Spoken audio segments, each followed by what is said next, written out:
Hello and welcome to Skeindeer Knits. My name is Ellie and I am a Norwegian living and knitting in London. And you can find me on Instagram as Skeindeer, and I am Skeindeer Knits as a designer on Waverly. Welcome to my knitting podcast. If you're a new viewer, this is where I sit and talk about knitting for about an hour every week or so, if I can keep your schedule. And to new viewers, welcome back. I have been to New York. I have been to Vogue Knitting Live New York, and that will be the focus of this entire episode. So I'm not really going to talk much about knit-alongs. I am going to talk about projects, but yeah, I am running two knit-alongs, Cyber Knitting Club and the Yellow Skeindeer Garment KAL. I spoke about it in previous episodes. I'll be talking about it in future episodes. But what I do want to say is that I'm not going to be able to announce the prices for the Julafton KAL in this episode either, because I literally just got back from New York. I am jet lagged. It's the better for everyone if I don't do anything that has anything to do with anything remotely resembling admin. So hope you can forgive me for that.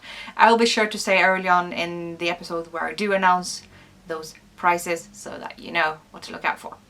So yeah, going straight into the knitting today. I don't even have any pattern. I've got nothing. I've got a lot of new yarn. We knew this would happen. I've been pretty okay with the yarn shopping lately.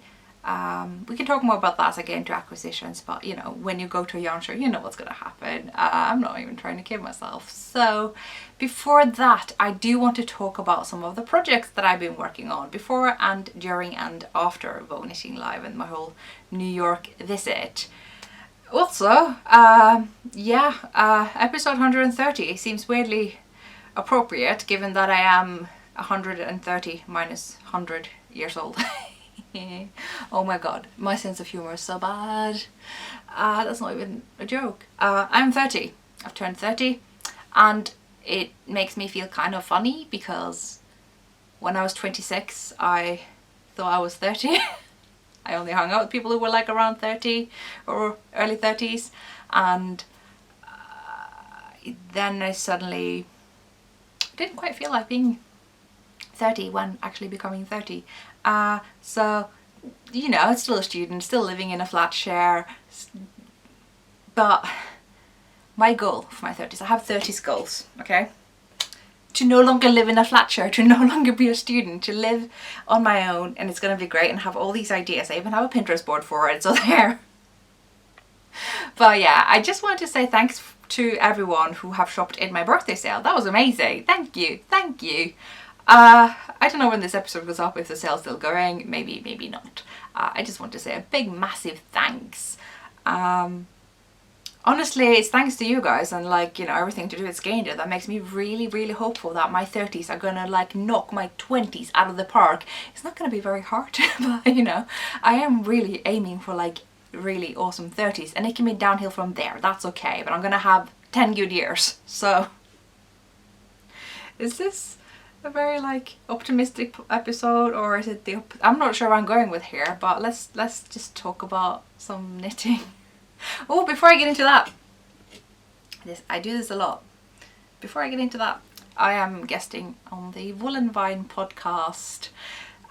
Yeah, so the latest video there as of right now, I am in, because we're talking about Vogue Knitting Live and we're completely delirious, kind of sort of half asleep, but it turned out to be a pretty good episode, mostly thanks to Kristen's amazing editing skills. Yeah, so that's check that out. So that's Voolenvine podcast on YouTube. I'm sure you guys already subscribed because she's amazing, and you know.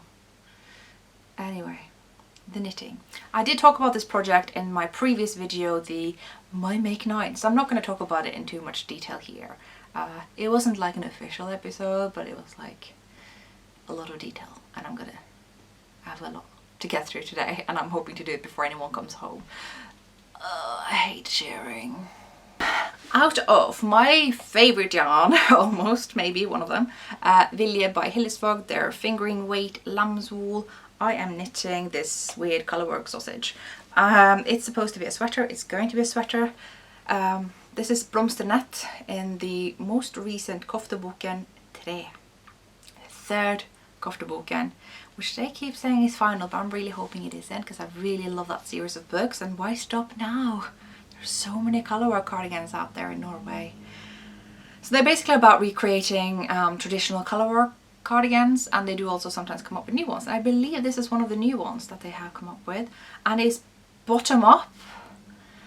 But I'm not about that stuff, so I'm doing it top down, following my Islander Otra kind of construction, which is a top down method for colorwork garments that I have devised, using a little bit of picking up stitches, casting on backwards loop stitches for the steeks, and yeah, working steeks and cutting up the neckline so that you don't have to wear colorwork flat, because that is a pain. So I'm just trying out that on other existing patterns, seeing if you can convert them into that method, and you can. I've done it with this, I've done it with the Marias. You can kind of superimpose any drop sleeve colorwork pattern onto this, and it sort of works. You may have to like figure out the neckline a bit. Maybe we can like do a thread for that in my Ravelry group, like how to, everyone can help each other out, like kind of how to apply this to an existing pattern. Obviously with some care around, you know, the secrecy of painful patterns, but we can probably make something that like that work out. If you guys are interested, let me know. I should probably name this method. I should come up with a name. The Skeindeer drop down, top down sleeve, drop sleeve. I am jet lagged. I'm not going to come up with any good name right now. Skeindeer drop sleeve construction. The Skeindeer top down drop sleeve construction. We need to come up with something shorter and catchier. Anyway, that's that. I've got very little else to say. I'm just working this in the round. More details about this and what I did and sort of stuff like that in the previous videos at the very beginning. So if you don't care about my whole make 9 of them, I don't know why you wouldn't, because there is just this slideshow of amazing patterns that other people have made that I want to knit. Because no matter how much I'm like Skeindeer Knits the designer, I really do like knitting other people's patterns. There's so much talent out there, and I'm very excited I'm going to get to talk about quite a few of them in this very episode. So moving swiftly on to the next.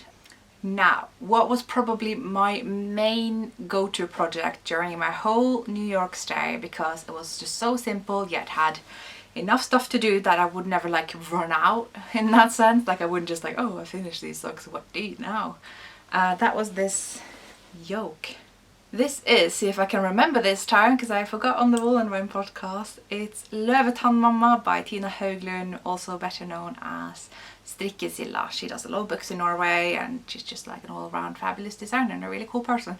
And so I really want to knit this particular sweater of hers. It's just a very beautifully simple stockinette yoke, a little bit short rows at the upper back, and then it's just smooth sailing with increases, stockinette in the round. I'm using a 4mm needle to get gauge, and I'm just like, this is a sweet spot. And the yarn I'm using is Laland wool yarn skeins by Dye Gilpin, and it's so soft. Literally everyone who sees this sweater, I'm just like, squish it, squish it, squish it good, squish it good. It's just like the skeins themselves are soft, but when it's knit up, it's like, you guys know I'm not usually someone to fret about softness in yarn a lot. Sometimes I'm like, toughen up and wear that Icelandic wool or whatever, but I'm like, this is very next to skin friendly. I'm gonna enjoy wearing this. It's like some kind of, you know, basic, slightly warmer than usual sweater. I maybe down to the wrist soon even, who knows.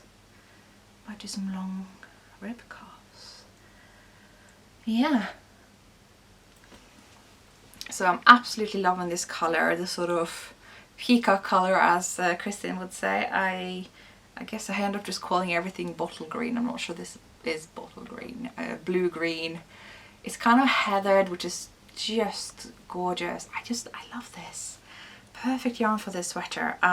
What I also did, I mentioned that earlier, but doesn't hurt repeating, cast on more stitches under the arm than I should have according to the pattern, because I optimistically cast on a sweater with a bit of negative ease, and I thought, you know, that's fine. Negative ease can be, you know, look pretty good. But I gotta be honest with myself, I really strongly prefer positive ease. This one's not gonna have that. It's probably gonna have zero ease. And if you guys remember what I said about ease earlier, It's a very simple rule of thumb. If you got 0 ease, you have just exactly your measurements. If you are a 100 centimeter bust, is that 40 inches? Then you are knitting at 0 ease, if that's the size you're knitting. If you're dealing with positive ease, you've got to add that ease to your measurement. Positive, addition, adding, plus. Get it? If it's negative ease, you have to subtract it from your measurements. So, quick rule of thumb there. Keeping it a bit shorter than last time, but there you go. So this is going to be like a no ease sweater at the bust for me. I like it. I really like, oh, it's just, oh. And it was a perfect travel knit. Would absolutely recommend. I've just been doing stocking knitting around with the odd decreasing here and there. It was even great to knit on in the dark. But I will say I'm running low on skeins. I have 2 left.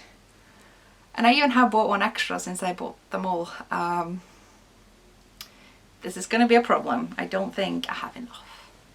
So I might need to get some more dye-gilpin yarn, but you know, that's fine. That's fine.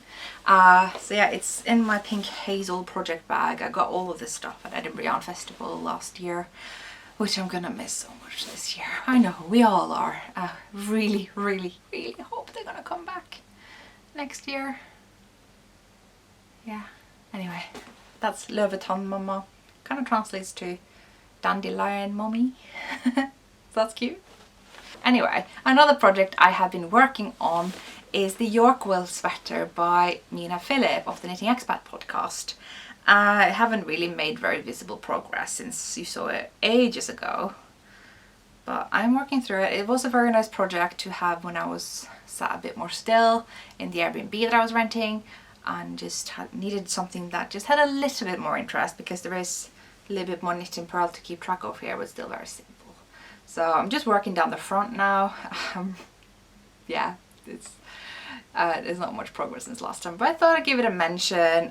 There's maybe a theme with the colour here that I really like, and I'm really enjoying knitting with the yarn. It's like got this like weird elasticity that you just don't get in like these 2-ply woolen spun yarns usually. I don't know how they've done it. It's kind of magic. So that's Yorkville. It's just simple kind of drop-ish satin sleeve, and I look forward to have it. It's going to be like a cropped sweater, which obviously the other one's going to be as well, because I crop all my sweaters pretty much. I'm trying to like lengthen some of them now. Like some of my designs lately have kind of been a bit long-ish relative to crop. Yeah. I'm a bit nervous about my yarn amounts here as well. I think I should have enough. I should maybe have gotten another skein when I was at Vogue, because I did buy this yarn when I was at Vogue Knitting Live the year before. No, 2 years ago. Wow. So, yeah, but I didn't do that, so maybe it'll be like a belly top or something. Yeah, oh well, you know. See what happens.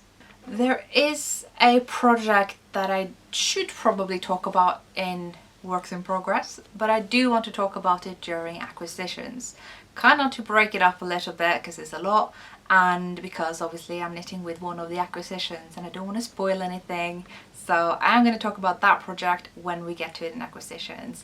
It's a very good one. I encourage you to watch that if you don't hate acquisitions. It's a good one. Anyway, another project that I have been working on that I will show you, and I hope you will be really glad that I am working on it again, because it's a long time since I started it with the intention of finishing it really quickly and, you know, have it as a pattern that was going to be released, what, a year ago, 2 years ago? Yeah, hoping this time, you know, maybe February, a sock pattern. I haven't done sock patterns a lot at all lately. Like I did one last year. I usually do quite a few. It's a weird thing with me in socks. I quite like them, and I think my colourwork sock patterns are fun. I really like going with them, and yeah. For some reason with this one, I just wanted it on everything else. Can't explain it, because once I picked them up again I was like, yeah, this pattern, really enjoying it, and finished it very quickly. So it's not a finished object because I only finished one of the socks, but I'm really happy to show you what it looks like. I should have fetched my sock blockers, but this is the sock. Oh yeah.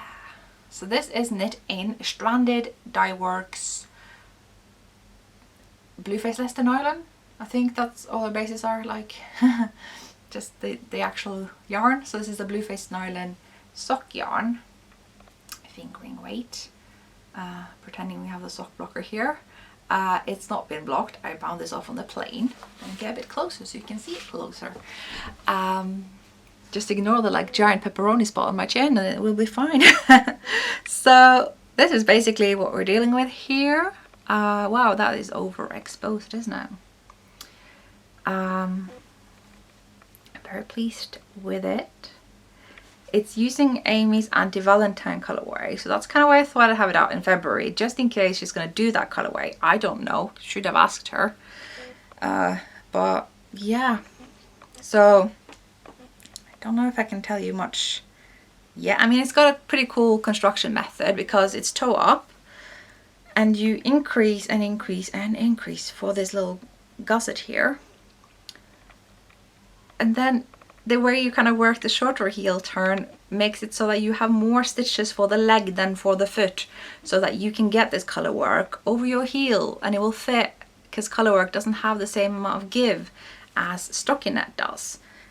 So this will still be quite snug and like kind of single layered around your foot, whereas up here you get a very nice warm leg that you can get over your heel. And the heel is quite roomy, as you can see, because it does have those extra stitches, so it doesn't like slip off as easily. It's gonna fit really well, I think. I'm really happy with this.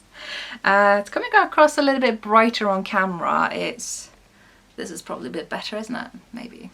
Yeah, so I don't have a name for them yet. I've just been calling them various things, like my stranded socks, my anti-Valentine socks, my finished them already socks, and it's finished. I've got one, but I do really want to have the full pair before I'm going to photograph them. I think they're going to look really, really, really, really cool. Just, yeah. Whoa. Okay, so how far am I with the other one? You know what? It's not going too bad. I am ready to start the gusset very soon. Just need to find that sock. What is that? Is it? Oh. Look how that's flying. Look at that. I just cranked through these on the plane to New York as planned. This is a very good plan if you need to get through some projects. Bring only that project. So that's, yeah, I mean, hello. So I'm very optimistic. Have really enjoyed coming back to this pattern. Sometimes you just stop knitting on things for completely irrational reasons, which explains, you know, most of my works in progress, which is still totaling at more than 50 projects. And that's fine, but let's try to, you know, work to get that number decreasing rather than increasing. She says, having cast on a new sweater that we're going to talk about later. We're going to talk about my acquisitions now. There's a lot of them. Yeah. As ever, I quite like to frame acquisitions in terms of usability, in terms of why I got them. Not just like, ooh, shiny, although it will be a bit of that too. So, I mean, each to their own, but yeah, I've had so much fun. I'm gonna try to tell these acquisitions in terms of like what my trip was like and kind of make it kind of a live section and a whole.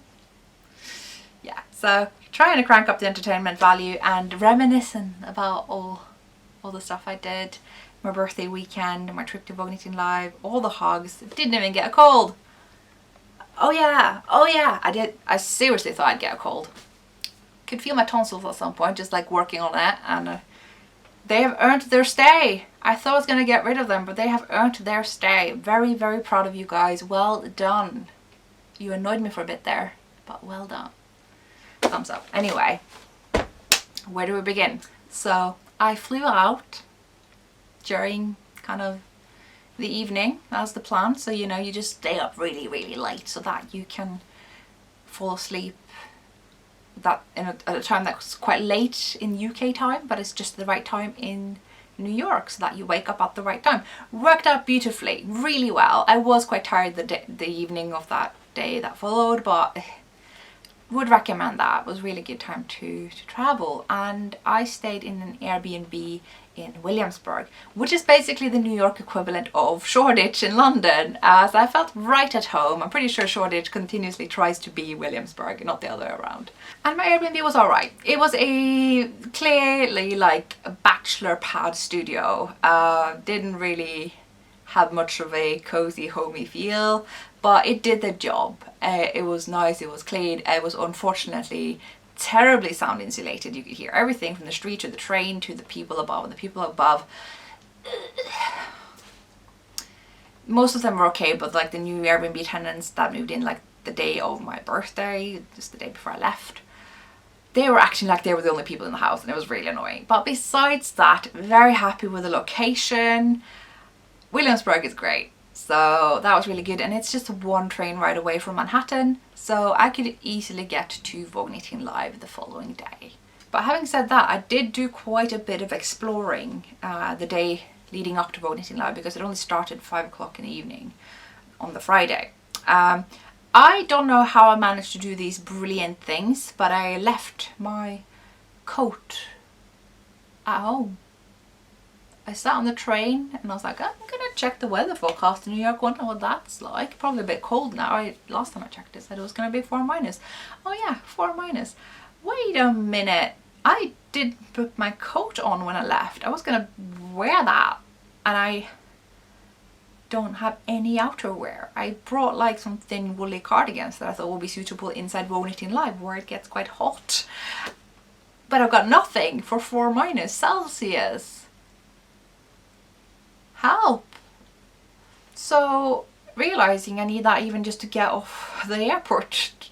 The only suitable shop at Gatwick was Superdry, and Superdry is a Japanese brand, and so what they call XL, I could close to about here. It didn't like zip up properly. Unless I like hoisted it above my waist, then I could just zip it closed. But then everything was like puckering around my neck, and it had like a hood, so everything was like super big up here, and I couldn't really move. I was just like, it was this like, you know, bubble jacket.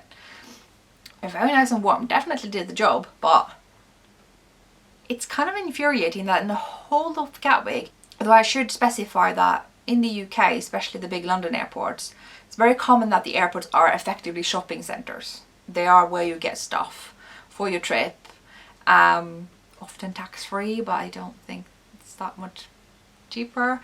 But yeah, that's kind of how you waste your time. You kind of have to spend a lot of time at the airport because it's so risky whether you can get there or not, because London transport, don't even get me started.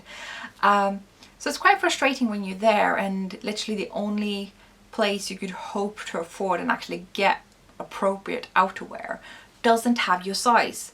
And let me repeat, I am a 42-inch bust. It's not an uncommon size. But there wasn't any. So I bought this like stupid jacket, and I'm going to return it because literally the only thing I used it for was just getting to a like Nordstrom, whatever you gotta say, kind of, it's not like the usual shops, but like more of a TK/TJ Maxx kind of shop where you can get stuff very discounted. So I got a very fancy coat. I don't know what brand it is, something fancy. It was like triple-digit original price, and it was reduced to a completely decent price. So, and the coat made me look like something out of Lord of the Rings, you know, like I'm looking for, you know, the one true ring to buy in the mall kind of thing. It's like with a hood, it's like black, and yeah, I like it. So that was a great start of the day. I'd also forgot my laptop charger, so lovely Shamika helped me get that. Didn't even bring like anything to connect my headphones to the airport screens, so the airplane screens. Well, I forgot a lot of things. My brain is scattered. So basically that's why I spent my first day just sorting out things, you know, getting my sim working, getting organized, and eventually ended up going to Vogue Knitting Live, which was so much fun. And what I managed to squeeze in before going to Vogue Knitting Live was seeing my good friend Kristen of the Voolenvine podcast. Yeah, you're probably going to hear about Kristen a lot because it's just always good to see her when I go to New York, and obviously when she comes over here. Very good egg, would recommend, 10 out of 10. Hi, Kristen. So Kristen had a little birthday present for me that kind of, I guess I received in two parts, because while she only intended to give me one, I was kind of like, but I can make a new KAL pattern. And then I got the other skein. So this is where acquisitions already start, even before I went to Vogue Knitting Live. This is Voolenvine number 5. So I got this one first. It's a single ply merino. Let's see, we can do this. We can do this. Yeah. Oh yeah. Oh yeah. Isn't it pretty? So then I got matching silk mohair, which looks quite damaged because it's been wrapped up in a very funny way in my bag. It's no fault of the dyer. But yeah, just looks a bit, yeah. So look at that. Isn't that just... So I'm gonna hold this double and do Kristen's latest KAL pattern with beads and everything. You know, it's gonna go with the beaded hat that I have of Kristen's as well. Yeah. Yeah. So cuddly.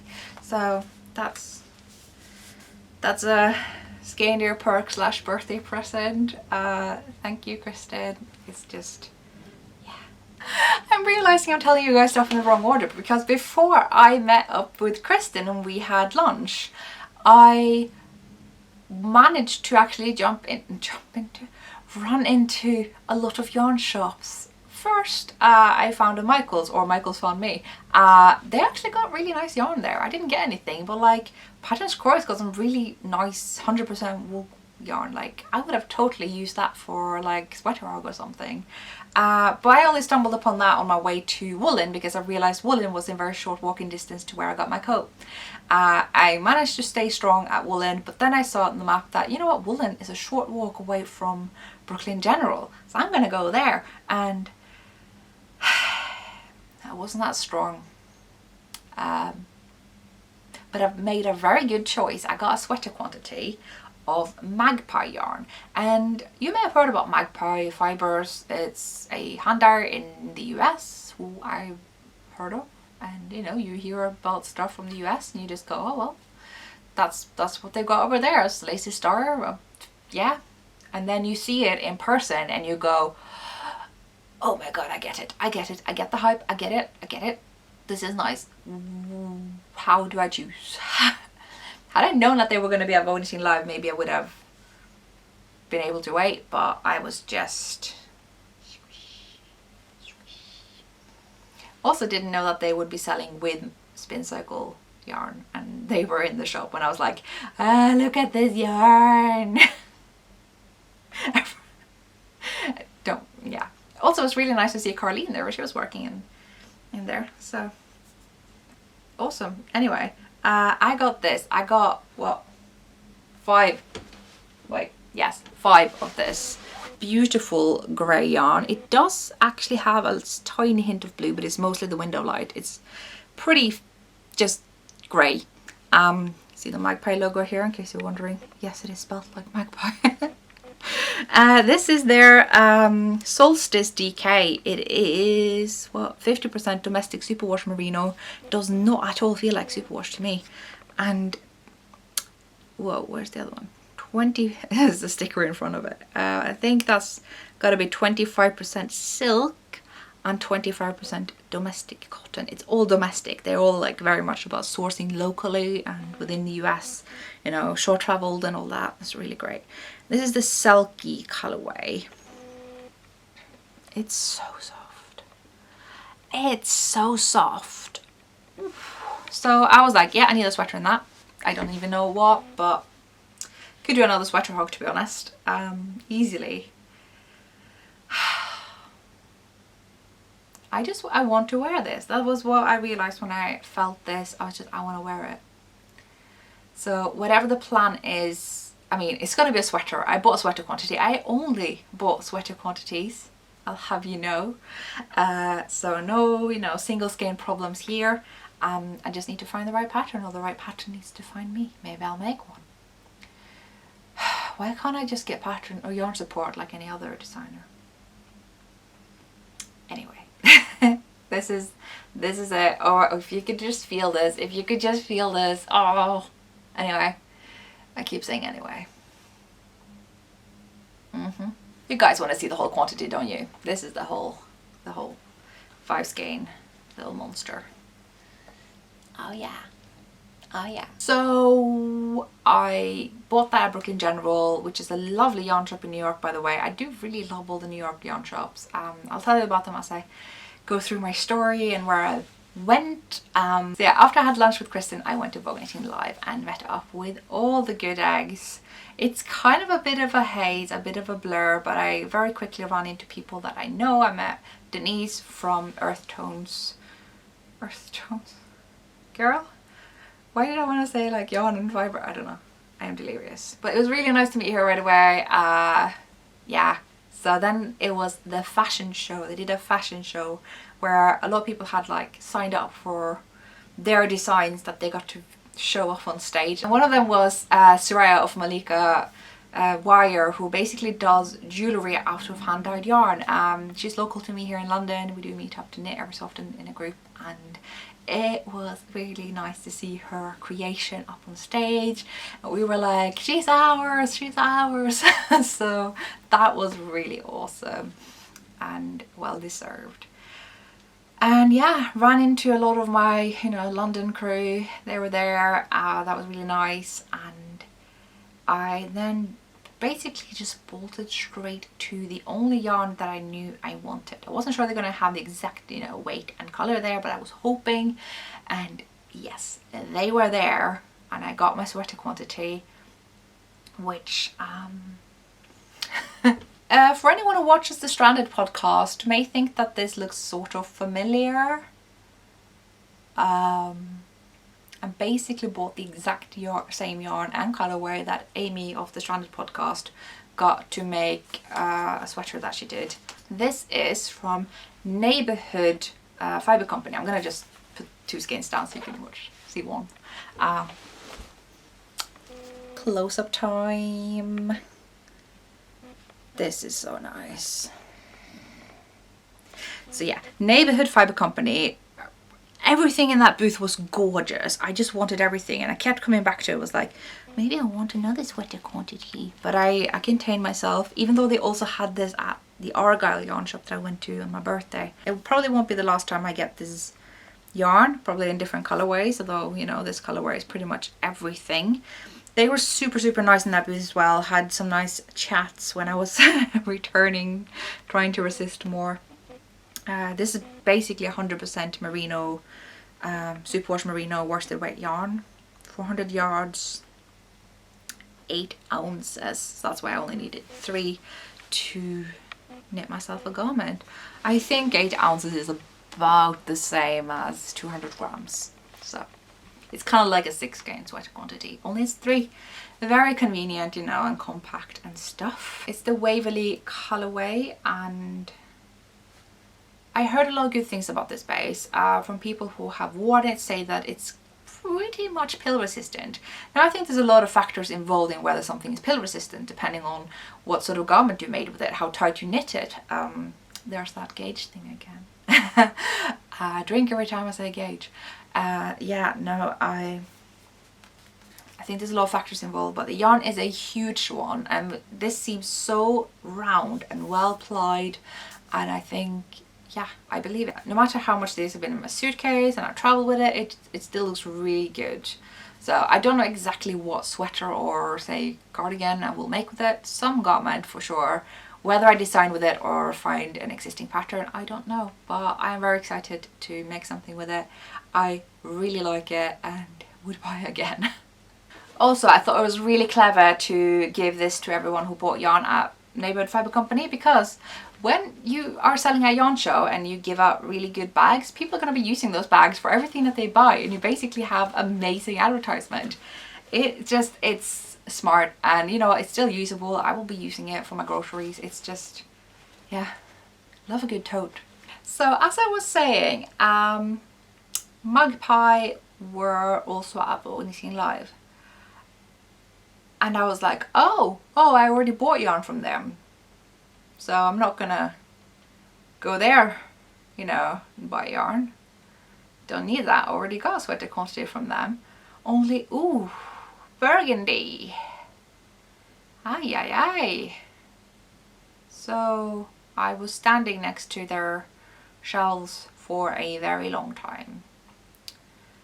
All the colors were gorgeous. The blues they have, the yellows, like this gold, and then I saw this color that didn't pop out to me straight away, but it was my color, and it's called Midnight Wine on their Nest worsted non-superwash Corriedale yarn. 210 euros, 100 grams, which some of you guys would write metric stuff on your labels, but I know I'm on holiday in America, I can't really complain, just saying. And this is it.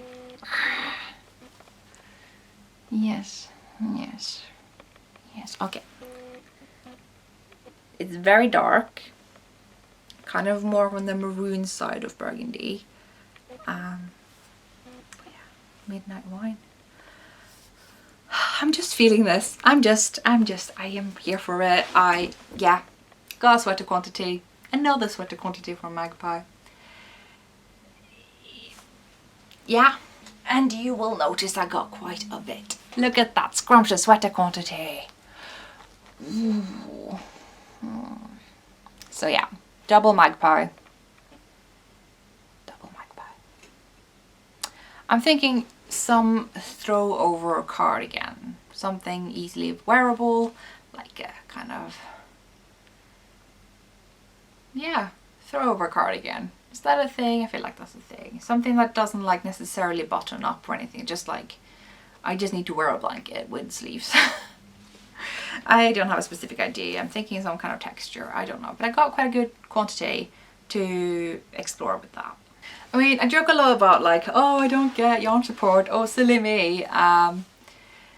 There are good reasons for not getting yarn support if you are a designer, and I as a designer have actually never directly requested yarn support. I sometimes talk to dyers just about it, just casually, but always emphasizing that I am completely unreliable as to when I will ever have a pattern out. I cannot just be sent yarn and it will come out within a certain amount of weeks or months, because of other commitments. And so not getting yarn support means that you are a lot more free in terms of what and when you do things. It's not like submitting to a magazine where you're like, this is the thing I'm going to make and I got the thing to make it and I have to make it.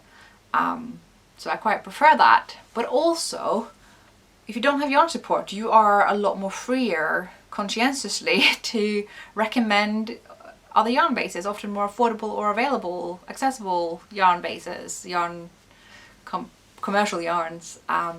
You can still do that if you work with someone who supported you with yarn, basically sent you it to work with, to design with.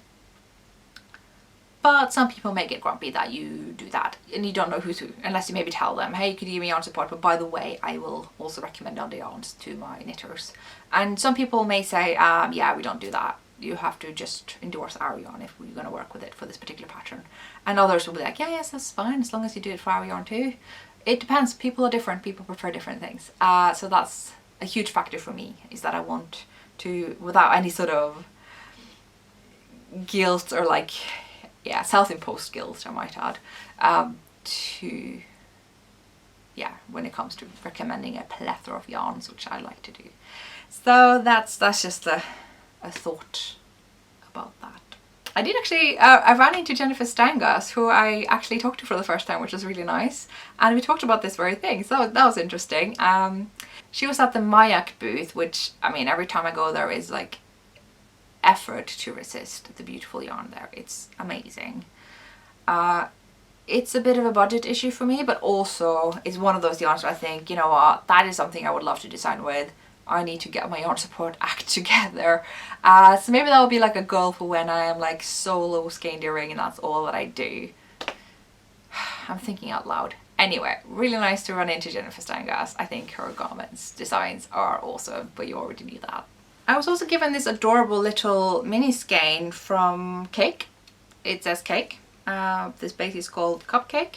Comes into this little bag. The skein is just like adorable, and that was just really nice. So thanks for giving me that mini skein. Yeah, it will go into my little mini skein collection. Where did I put that? Then I could not resist getting this project bag. I was like, I'm not getting a project bag. I have too many project bags. I will definitely be destashing some, by the way. It's just not, I'm not doing it. I'm not going to get any. Oh, those are nice. Those are very nice. If I buy one, I'll just destash one more. Yeah.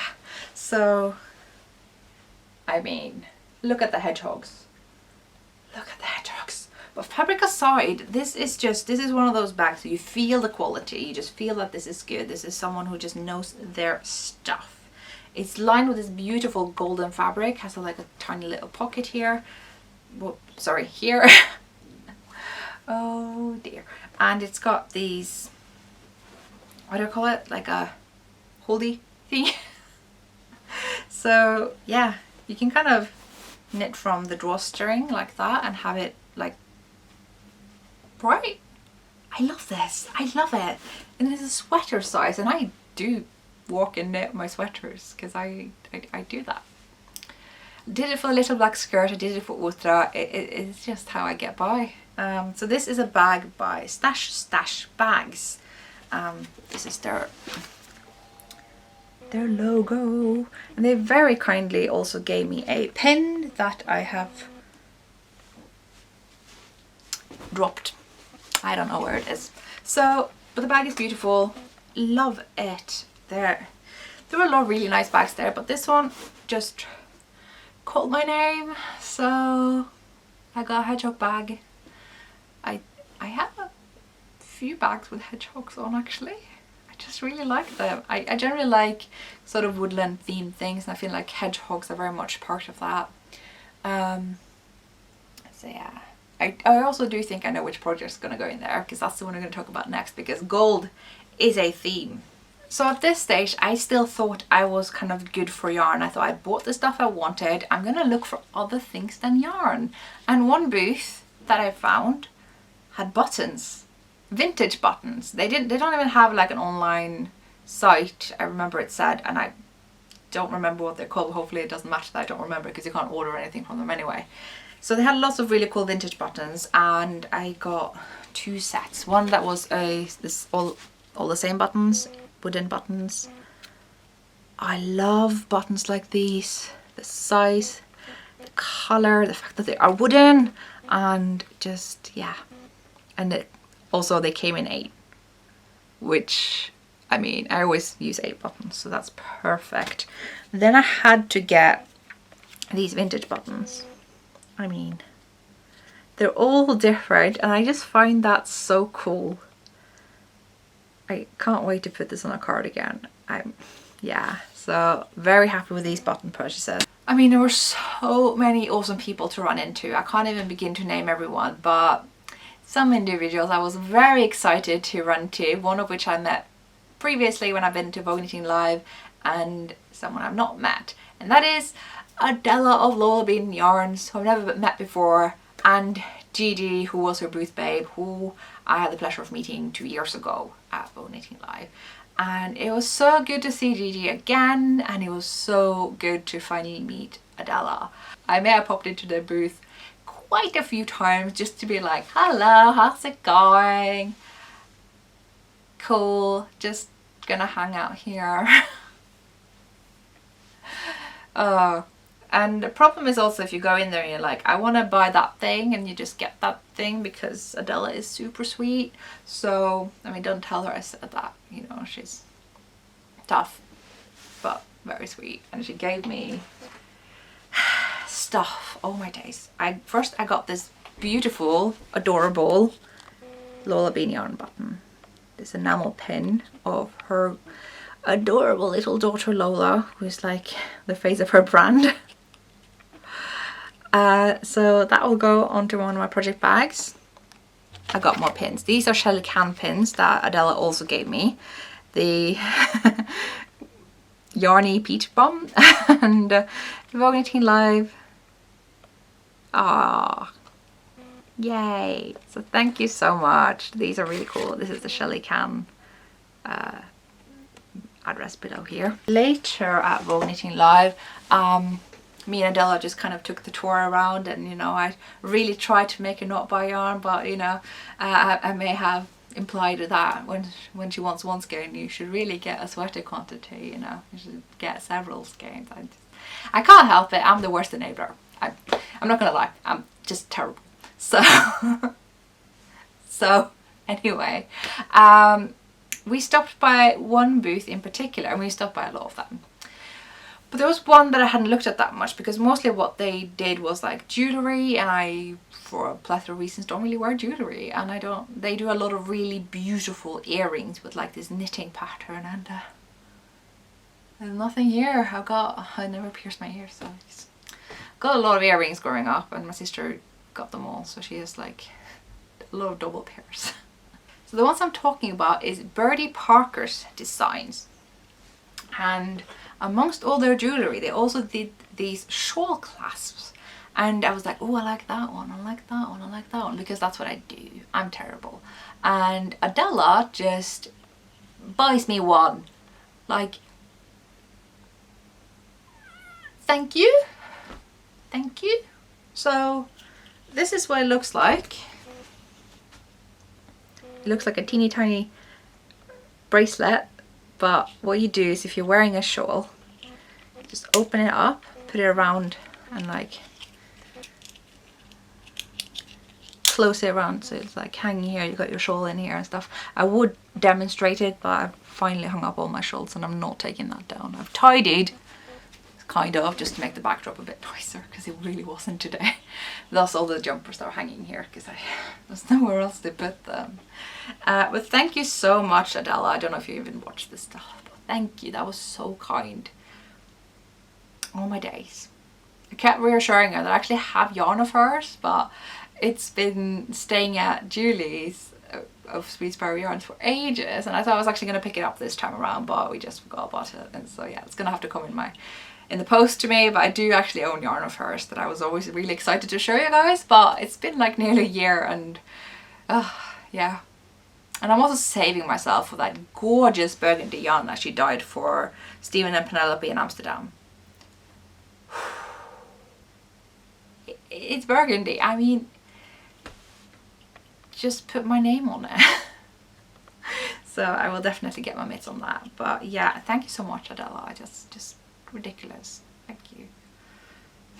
I get so spoiled. And speaking of spoiled, I also got this really cool pin from KimDyesyarn. It's got this like really cute panda. I haven't even taken it out of the wrap, so I hope you can see it. Yeah. Yeah, so cute. So this is kind of sort of summarizing my 2 days there. On Saturday I hung out with primarily Kristen of Woolenvine and Nina of This All Knits podcast, and yeah, we just sat on the floor a lot and just knitted. Our feet were aching. So we just got to say hi to a lot of people who just like, you know, saw us camping there on the floor. It's all good. And yeah, we got to meet a lot of really awesome people in the knitting community and the knitting industry. It's crazy. Like, we met Hoya Locatelli. It's one of those things you just never think is going to happen. Like, we live very far apart from one another, and that was so awesome. So yeah. I met Caitlin Hunter. Yeah. Who else did I meet? No, I'm just name dropping. Thea Coleman, she's got amazing patterns. Kristen Kapoor and Denise Byron. Sorry, I don't know how to pronounce your name, but she said she watches my podcast. I'm like, you know who I am. Yeah, this is, she does the Byron handmade. She did that beautiful like white cropped sweater in the latest lane, or lane before the latest, one of the ones that came out last year.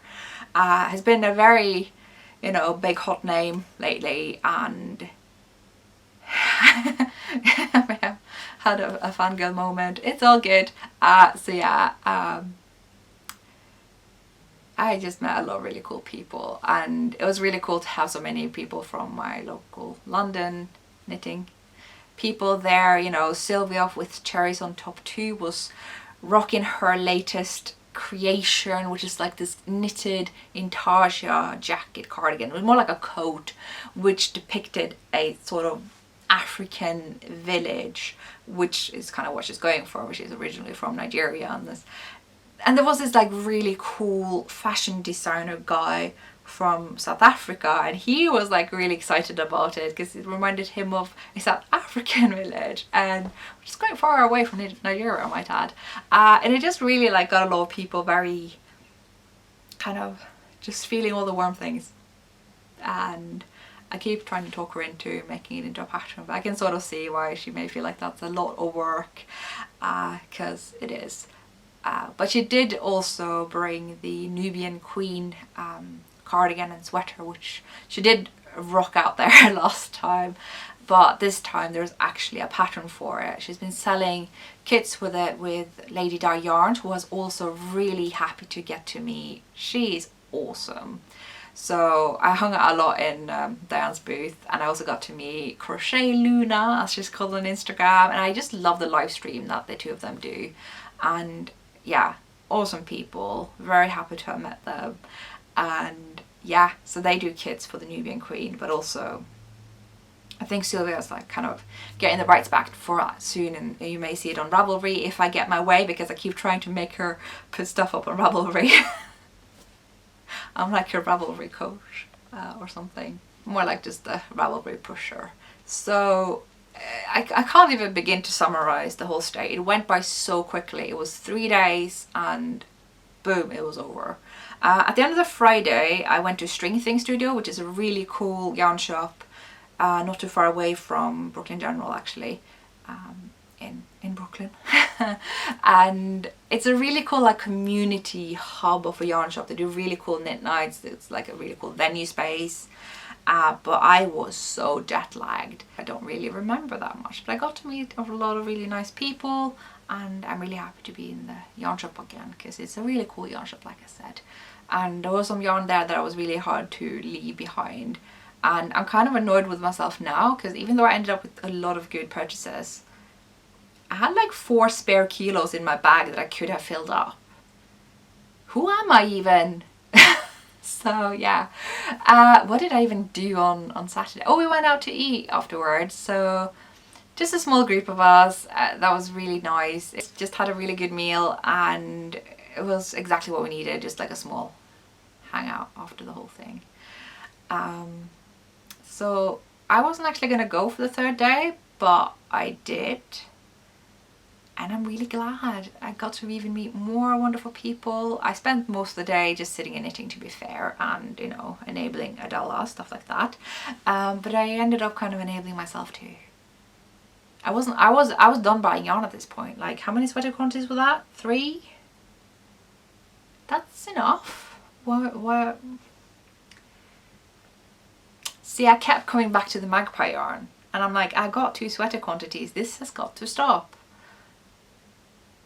But that gold. And I was tempted to get more of the worsted yarn, but you know, honestly, it does cost more if you get sweater quantities in worsted yarn, because the price per skein is usually roughly the same, and this is a factor that I still think about, obviously. So I started looking into DK, and I was like, I still got the same issue, but the fingering weight, oh, I can just get 4 of that.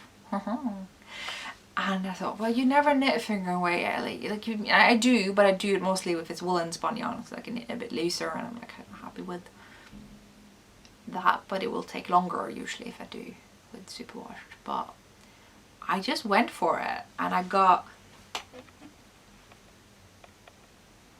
Oh. I'm gonna stop. I'm sorry. I mean, can you even?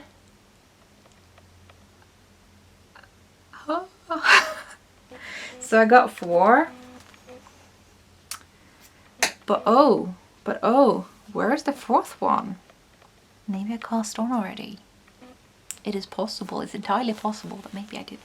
So Magpie yarn was clearly the winner, I guess. I mean, they brought a lot, which obviously helped, and they had a very kind of wide booth, so you could easily get from one place to the other and just see everything, basically. Sometimes you know booths get very crowded and you don't feel like you see everything. This is so beautiful, and it just feels lovely. This is not my usual by no means, but the base is called Swanky sock. I wouldn't do socks with it, just to put that out there, but if you do, I mean, it's up to you. It's an 80% superwash merino, 10% cashmere, 10% nylon. Personally, I just would never knit stuff with cashmere because it's very pilly, and 10% nylon is personally not enough for my preferences. But the base is gorgeous and wonderful, and I just want to wear it. So it just feels great. 400 yards, 115 grams. Slightly heavier than usual. Colorway is called Tupelo Extra. I think that's all you need to know. Now I'm sure you're wondering, what is she knitting with it? I had no plan when I bought this. Little did I know that I was going to cast on something I'd actually seen the designer wear at the show. Because I immediately after started browsing Waverly and looking through fingering weight sweaters that fit the quantity that I bought, and I found the one. I don't know why I hadn't noticed this before, because it's gorgeous. It's not the usual thing I would have cast on because it's worked flat. It's got quite a lot of purling, but I want this and I am mega intrigued about the whole construction of it. We're talking about Grid Lines by Suzanne Sommer, who I have quote unquote met at a lot of yarn shows, but usually at the very end when I'm completely delirious and all I'm able to say is hi. Hi. Sorry, I'm very awkward. But I love this pattern, and I even, while still in New York, I think I just went through the pattern with like the highlighter in the Foxy PDF reader and just like highlighted everything for my size, because it has the sort of mix and match sizing thing, because it's a sideways sweater that you cast on front here and knit out to here, do the same for the back and knit out to here, join in the shoulders and work across all the way to the sleeve, and then you work the sleeve out. I am so into this idea, but the mix and match thing basically comes into how you choose one size for the length, so that's the number of stitches you cast on, because it's, you know, lengthwise that way. And then you can choose your circumference, you know, your size independently of that, because that's how long you knit this way, right? That's independent from this. So kind of the same way that when you normally knit a sweater in this direction, you choose your size and you just knit to a different length. Here you choose your length and you knit to a different size. And also you can choose one of 3 necklines. I'm going to talk a little bit about the necklines because I think something isn't quite working out for me there. But apart from that, I'm getting such a kick out of this pattern. I have knitted quite a bit of it already, and I am very excited to show you, and I need to calm down. But I think it's really cool, and I think it's a perfect match for this yarn because, I mean, can you even look at that? This is the entire like pattern. It's gonna be this like grid pattern all over in this gold. Oh, so I mean, this probably looks very strange to you. I didn't quite know what I was doing to begin with, to be honest. It took a while before I realized kind of what piece I was working on, because I'm too disobedient to be reading the actual like pattern construction notes before the pattern, which you should always read. There's a lot of questions I get that could be avoided if people just read that paragraph. Do I read it myself? Clearly not. So you should don't do as I do as I say. So I'm having a little bit of a problem with it. Basically, this is kind of how it should sit now, right? I have cast on the center front and the center back, and we're knitting from the center to up here. Now you can probably already see the issue I'm having, and I don't know if, I think I'm just short on row gauge, which, surprise surprise, is it ever a time that I'm not? So the neckline, best case scenario here, I'm trying to pull this all the way to the center back. I'm gonna suffocate. I mean, it's gonna be so tight. I'm gonna also have to pick up stitches and do that. It's gonna be like, I don't know if I'm gonna get my head through. What do I do? You'd think it would be simple, just knit a bit longer the other way. Yeah, but then the slip stitches will be in the opposite direction. That's not good. Okay, so I'm gonna I have a plan for this. There's always a way, but it's going to be a bit difficult, and as much as I just want to continue knitting on this and not think about it, I'm gonna have to do it soon while I still have enough left of this, because it's silly me didn't alternate. I'm going to alternate when I transition from skeins, but obviously I'm not going to do that here. So the plan is to cast on as I did to begin with, and just knit one square. So just this from oh god, please focus. Basically from the garter here to the garter here, to just before the garter here, I should say, because then I can graft that onto here and just undo the cast on, which is not fun, by the way, undoing cast ons, but I'm going to do that. That will fix my problem, because what I will end up with then is an extra square here, and the same for the back. So I'm going to end up with a medium-sized neck that I could have chosen and should have chosen if I had bothered taking the size info a bit more seriously. It's my fault. I have to do that for the front and the back. I'm not terribly excited, because I'm gonna have to graft the slip stitch. It should be pretty straightforward. So basically, you know, Kitchener stitching, I'm gonna have to just do that all the way along the row, the first garter row here. But when we come to the slip stitch, I have to follow the slip stitch here all the way up here. But it is an opportunity to get that stitch a bit looser, because I found it a lot tighter than any of the other ones. That's kind of why it's curling more than stockinette normally does. So, you know, I get the opportunity to fix a lot of things, is what I'm trying to say. And that's cool. So, you know, I will fix it. It can be fixed. I probably should also try and block this first, because it is possible that this will grow and I'm actually going to be quite happy with the neckline. Because sometimes I find necklines like the one I'm wearing now to be a bit too wide, and I think that is the neckline I'm likely to end up with if I do what I'm planning on doing. But this right here is just a bit too snug. I need to get my massive head through, and I do have a larger than average head size. So that's the plan, but for anyone else, I think I'm mostly having this problem because my row gauge is just a couple of rows shorter. It may fix with blocking, but even so, maybe you just want to choose the medium. Like the small is actually quite small. So, and they're independent of the sizes, which is really, really cool.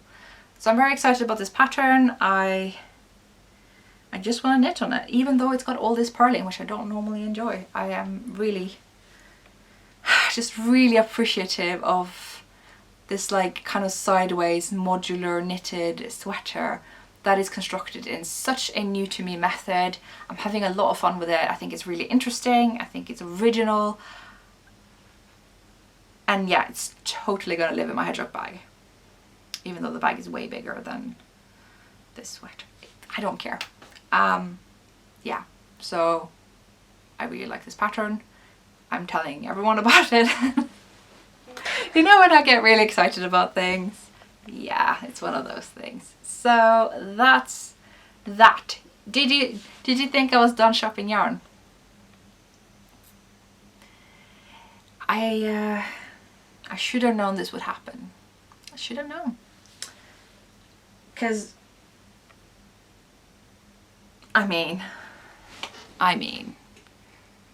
it's a shame the light is so bad today, but we're gonna have to make do. So this is loop yarn. They have this thing where they have, I believe, 4 plies to make a worsted weight yarn, and they do fingering weight as well, and they will change just how many plies are of each of the 2 colors that the colorway is based on.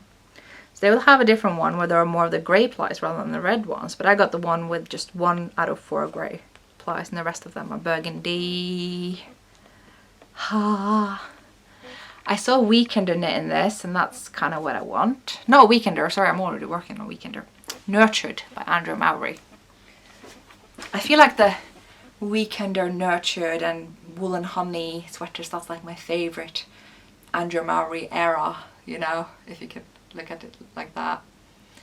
Yeah, so this is their worsted weight yarn in their blood colorway. I like that. 100% extra fine merino. I do think it's, is it a super wash? It doesn't say it was this hand wash cold, so maybe it isn't. I thought it was. It's 220 yards on 100 grams, and I got a few. Ta-da! This is, I mean, this is what I need to do a sweater for myself. And it's surprising just how much yarn goes into the nurtured sweater because of all the slipped yarn. So, I'm ridiculous, but yeah, there you go. I really didn't think I don't know why I didn't think I would get this yarn, because clearly I wanted this. I was just kind of like, hey, I'll get that one day. I'm just gonna, when in America, you just, so it will be a sweater. Whether it will become nurtured or something else, I'm not sure. Probably. I have really been wanting to make it, and I think this yarn, it's going to be very nice in it. Not just because they had a sample there that I could see, but because sometimes I think, you know, the recommended Aran weight, I think is a bit on the thicker side for what I would do that sweater in personally. I would go with worsted to a sort of plump DK, because of all the slip stitches you will get a very sort of thick fabric already. You don't want it to stand up on its own. I assume. So that's what I'm gonna do with that, I think. Or I will come up with something on my own. They were really nice in that booth, so that was awesome. And that's all the yarn I got. I promise. I think, was that 5 sweater quantities? Yeah, 5. A commitment to 5 sweaters. It's a good thing I cast one on already. And it's a good thing that these are all very heavyweight stuff. It's like all worsted and DK. Most of my stash is fingering weight, and I like that, but I have recognized that there is more of a lack of the heavier weights, and often that's why I'm drawn to knit with as of late. So fix that. So all I have left to talk about is what I did after Vogue Knitting Live, and kind of a few things that I had come waiting for me when I came home. So it was my birthday eventually. That's not really how the story goes though. There were a few days between Vogue Knitting Live and my birthday, which unfortunately meant that most people attending Vogue Knitting Live could actually not come to my birthday. So while I had all these grandiose plans of a big birthday, it ended up being quite small and really nice. And so Monday I did nothing. I was exhausted, my feet were hurting, so I was just horizontal on my Airbnb bed, binge watching some Netflix series, and took one quick stroll out in the cold in Williamsburg along the coast of the river just to see the Manhattan view, which was beautiful. But yeah, very cold. But you know, I had my new fancy Lord of the Rings type coat, so you know, my dark cloak. Yeah, I really enjoyed my stay there. I keep saying that. I'm trying to think what I did on Tuesday. I remember what I did on Tuesday, because on Monday I thought, wow, I got to meet almost everyone I wanted.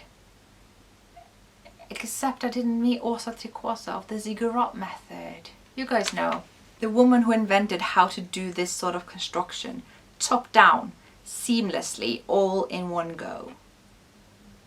Right, I need to finish this. I love this, but yeah, this is the Chatoyant from her ziggurat book. I have a lot of her projects on the go. I just love setting them up, and then I'm like, yeah, I gotta finish it too. I keep going on and on about that method of hers. I think it's brilliant, and she's always seemed really cool, so I wanted to meet her, but I only saw her kind of running past us quickly. I never had time to say hi because she was teaching there, and that can take up all the days really.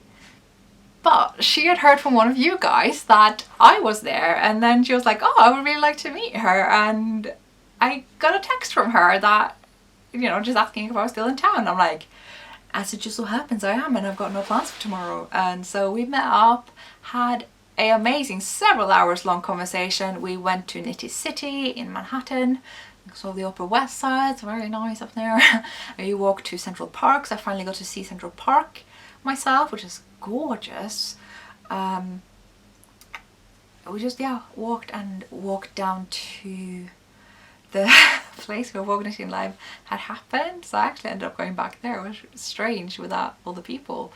And yeah, said goodbye after, you know, many hours of wonderful conversation, and I kept on walking. I was just walking. I walked all the way in some from Knitty City to Central Park to Lion Brand Studio, which is the yarn shop. I was hoping to get some high needles there, but they didn't have the ones I was looking for, though they do have a lot and it's a really good place to go get them. I got that in the mail today, so I've fattened up my high stash even more so, and I need to get rid of all the bags that come with them, like all the needle cases. So put that in the D-stash. Whenever I do that, I'll let you know, don't worry. And then I went to this place called Club Cummings, which is a gay bar in East Village, I believe it's called, the area, and they host knit nights, and they're really fun knit nights. They only last for 2 hours, unfortunately, but I had a really good time there with Shamika, and she'd invited some friends there. Unfortunately, Liz was ill, Liz of Trail Liz, who is an awesome yarn dyer and friend, but I got to meet, gosh, now I'm blanking on names, but you know, a silent Fibre girl. I know your name. Why? I know your name. And the name of the other person. Oh my god, I'm so bad with names. I'm so sorry. Oh my god, they're really lovely. And technically, when we were hanging out, it was my birthday in Norway, so we considered that a birthday night, which was really cool. So after the knit night, we went to a place called Miss Lily's, which had Jamaican food. Now, at the end of Sunday, we had actually been having food from Trinidad, a place very close to my Airbnb that Shamika took us to. We had a really good time, but for both the dinners, I will admit, I was quite knackered, and thank you all for being really understanding of that. Like, a lot of the times people like misunderstand and they just go, oh, you're just like super, I don't know. People are really understanding, and it made me feel so much better, and I had a really good time at both the dinners. And I will say, the food, good stuff, very good stuff. So that was my kind of pre-birthday dinner. We had, what did I have, like fried chicken and tater tots at that Jamaican place. So good. I really enjoyed being there and hanging out with those girls. And so then I went home, and the next big day was my birthday. The first thing I did that day was meeting up with Jacqueline of Brooklyn Knit Folk. So I went over to Manhattan and we had lunch, and I am so glad I got to meet her because we barely didn't find time at all. So that was awesome. Jacqueline's awesome. We had lunch. It was good. It went by so quickly though because she had to get back to work, obviously. I have to go back again, and you have to come here again, Jacqueline. The world is too big still. So yeah, that was lovely. And I also ran into, again, one of you guys just outside Empire State Building, just, you know, as you do. So that was cool. Small town, little New York City there. And I got on the train to Argyle, which is where, got hair fluff everywhere now, where Liz of Trail Liz had her trunk show, and I just went over there, you know, moral support, hang around, fun. And it's a really fun yarn shop, and I love that area. Like, if I was going to live in New York, I would live near like the Argyle shop or Prospect Park in Brooklyn. Like, you know, who can afford that? But anyway, it's just nice. Like, it just jives with me somehow. And the shop is really cool. They have a lot of Quince & Co. They have a lot of handout yarn. They had even more Neighbourhood Fibre Company yarn, which, oh, resisting that was hard. But at the time I still didn't know that I had 4 kilos left in my suitcase. Luckily I only found out the day I left, so no damage was done. It's all good. Yeah, it was really good. So I bought this. This is the Argyle shiny bag, and didn't buy yarn, but got me some Stephen West something because they had a lot of Stephen West samples in there. They really like his shawls. And I really like this shawl. That one. I've only seen it like worn, So I didn't realise just how into the shape I was until I saw it in the shop. It's kind of like the lookbook part. Don't know if that focused. We can only hope. I want to make that one day. I don't know. There's no immediate plan, but first thing you need to get is the pattern, right? So yeah, got that and had a really good time. Spent a lot of hours in that shop, and it was really nice for them to have me hang out on my birthday. I kept telling everyone, I'm a child of my birthday, honestly. I'm just like, it's my birthday, everyone has to know it's my birthday. And it's just insufferable, but you know. Anyway, me and Liz then got on the train and said goodbye somewhere along the way while we stuffed our faces with these really, really nice cupcakes. And then I met up with Kristen of Voolenvine and Julie of Sweet Sparrow Yarns and had my little birthday party dinner, and it was so nice. I keep saying everything was nice. This was like peak nice. This was the nicest of all. Just those girls. You guys know, you know. So we were at this really cool venue that Kristen had chosen because of the view, and the view was spectacular. You could see pretty much all of Brooklyn and Manhattan from there in the dark, you know, with all the like lights, and just, it was so cool. Couldn't get my eyes off of it. We just had that all around us when we were, you know, chatting and eating, and so yeah, excellent choice, Kristen. Thank you so much. That was the best 30th birthday I could have hoped for. So while I had all these like, you know, extravagant plans of a big knit night or something with like everyone I could possibly think of, it ended up being me and two friends, and it was really good. Obviously I wish the people who couldn't come because they were ill or occupied, like Shamika was really unwell and Liz had to leave, and yeah, and so on and so on. It was so nice. Nice doesn't really cut it, but it's the only word I can think of, so you know, you gotta just, there you go. Thank you so much for coming. I miss you all. So, and I'm sad I didn't get to say proper goodbye to Shamika because she got unwell. I was gonna kind of hang out with her the next day because I hadn't thought that, you know, when you check out at 11 and your plane is at 10:30 at night, what are you gonna do between? I had not thought. So I'd asked Shamika if I could come over, and that was initially the plan, but of course she got unwell. So luckily Kristen stepped up and offered to babysit me, so that we had a really good time. We were both super knackered, but you know, being, you know, very, shall I say, introverted people, very tolerant of the other person's introverted tendencies, we really just had a good relaxing time watching cool stuff on YouTube and having sushi and just chatting, and it was a really good way to like wind down. And yeah, we did a podcast episode over at the Voolenvine channel, so you can see that and just see how, like, not exactly how delirious we were, because we were really like perked up during that recording. It was mostly before and after we were like you know, a bit peopled out, but in a good way. So just got a smile on my face from that trip. It was really what I needed. And I am mega jet lagged now. I can't believe it's getting dark, because I'm like, surely it's noon, like why is it dark? And it's like, oh, it's 4 o'clock. Oh dear. So I'm a bit askew still, but it's shaping up. It's gonna be okay. I woke up at 9 today. I think that's pretty good. I'm getting there. I feel like there's so much I forgot to cover, but I guess there's a limit to how interested you guys are. So the last thing I want to cover, it's 2 things that were waiting for me in the mail when I came back. I was kind of hoping for a few more things, but you know, maybe we'll take that next time. One of them is this purchase that I made. Warm Hands by Kate Davies and Jeanette Sloan. You kept that one quiet, Jeanette. I had no idea she was involved. This is so cool. So they have been co-editing this collection of handwear, and I have the biggest regrets of not submitting to this. I really wanted to, but I have still this like fear of committing to things like that at a time that I am really busy and I don't want to like disappoint anyone, so I didn't. I even had a good idea and I think it would have fit really well in, so you know, that's my lesson to learn. But having said that, it's such a good collection. The whole graphic design of the whole thing, the whole it's very consistent. And these are all the mittens in here, so you can actually see them laid out like this. How cool is that?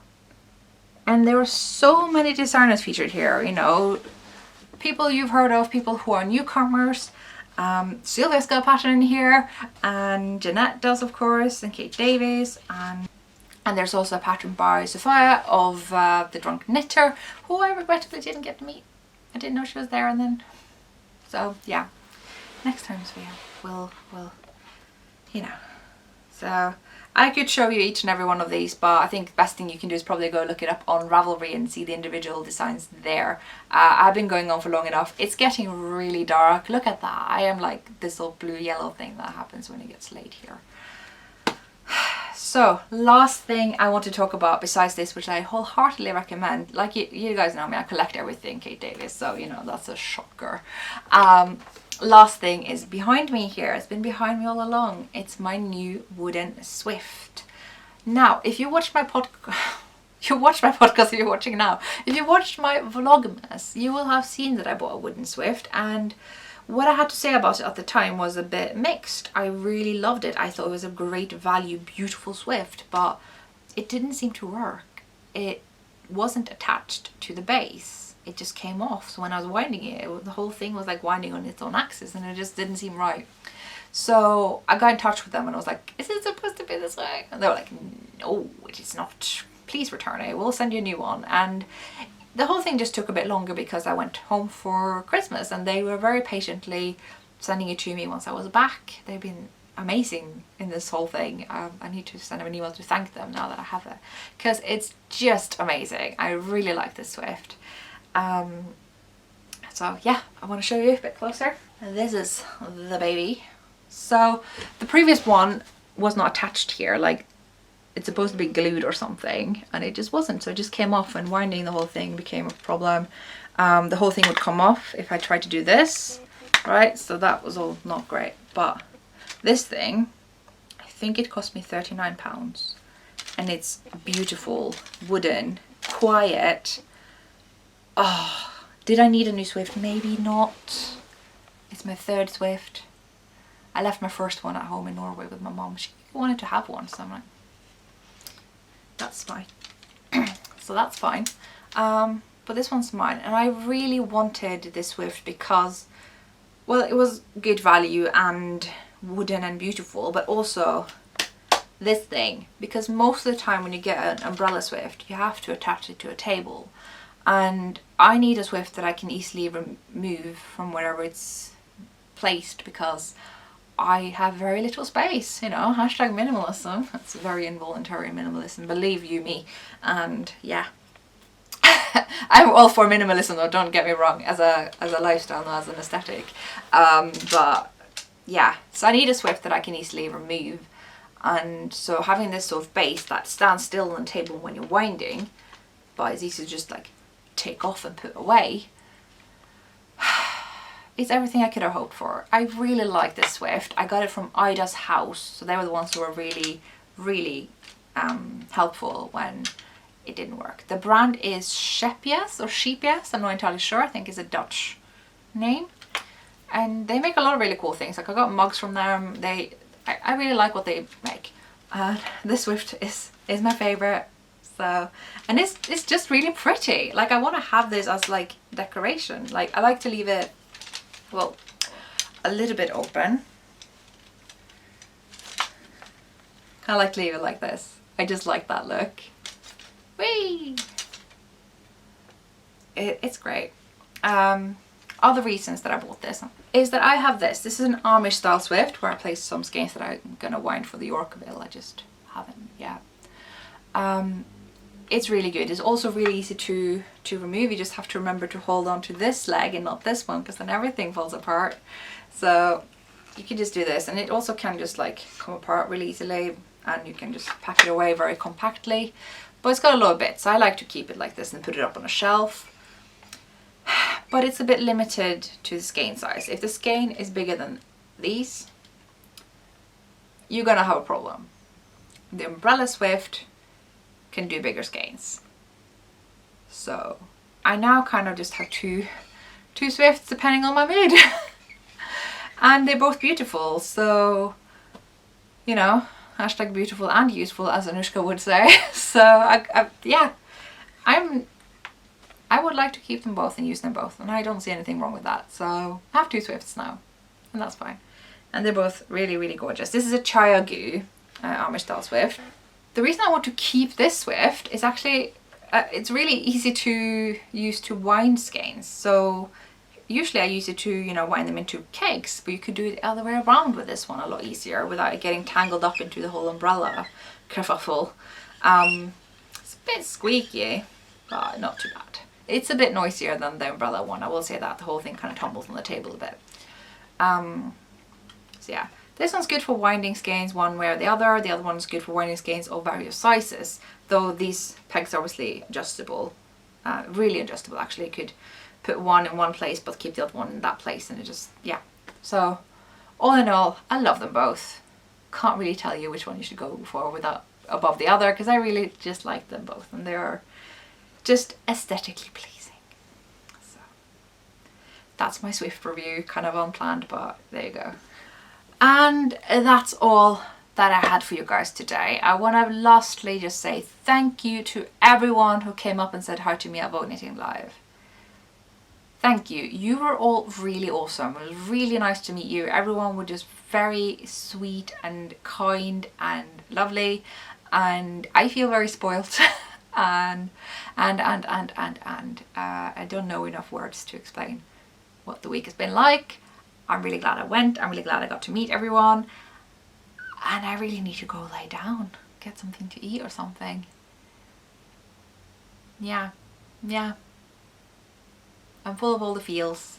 I'm gonna tidy up all my yarn now, and I will see you guys next time I record, and hopefully then I'll have organised, you know, prices for the knit along and that stuff. So yeah, thank you all so much for watching. Thank you all for the birthday wishes, for, you know, for everything. I'll see you next time.